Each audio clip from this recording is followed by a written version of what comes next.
இன்றைக்கி பார்த்திங்கன்னா நம்ம ஊரில் செம்ம மழைங்க. மழைக்கு சூடாக ஏதாவது சாப்பிட்ணும் போல் தோணுச்சு. சரி உளுத்தம்பருப்பு ஊற வச்சு உளுந்து வடை போட்டுடலான்னு சொல்லிட்டு ஊற வச்சுருந்தேன். உளுந்து நல்லா ஊறினதுக்கப்புறம் கழுவி எடுத்துகிட்டு மிக்சியில் சேர்த்துட்டு கூடவே 2 டீஸ்பூன் அரிசி மாவு, தேவையான அளவுக்கு உப்பு, ஒரு 1/4 டீஸ்பூன் இட்லி சோடா சேர்த்துக்கிட்டு லைட்டாக தண்ணி தெளித்து மாவை பஞ்சு மாதிரி வர மாதிரிக்கு நல்லா அரைச்சி எடுத்துடணும். அரைச்ச மாவை ஒரு பாத்திரத்தில் சேர்த்துட்டு இதுக்கு தேவையான அளவுக்கு வெங்காயம், கொஞ்சமாக கருவேப்பிலை, ஒரே ஒரு பச்சை மிளகாய் பொடியாக கட் பண்ணி சேர்த்துக்கிட்டேன்.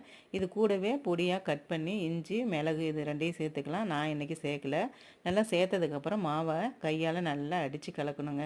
எந்த அளவுக்கு நம்ம அடித்து கலக்கிறோமோ அந்தளவுக்கு வடை வந்து மேலே கிறிஸ்பியாகவும் உள்ளார நல்லா சாஃப்டாகவும் வரும். கலந்த மாவை ஒரு பக்கமாக வச்சுட்டு வானலை சூடு பண்ணிவிட்டு தேவையான அளவுக்கு எண்ணெய் ஊற்றி சூடு இருந்ததுக்கப்புறம் மாவை வந்து தட்டி போட்டுற வேண்டியது தான். ஒரு பக்கம் வெந்ததுக்கப்புறம் மறுபக்கம் திருப்பி போட்டு இந்த அளவுக்கு கலர் நல்லா மாறி வடையை நல்லா வெந்ததுக்கப்புறம் எடுத்துட வேண்டியது தான். மீதி இருக்கிற மாவையும் தட்டி போட்டு வடையாக சுட்டு எடுத்துகிட்டு பிளேட்டில் ரெடியாக வச்சுருக்கேங்க.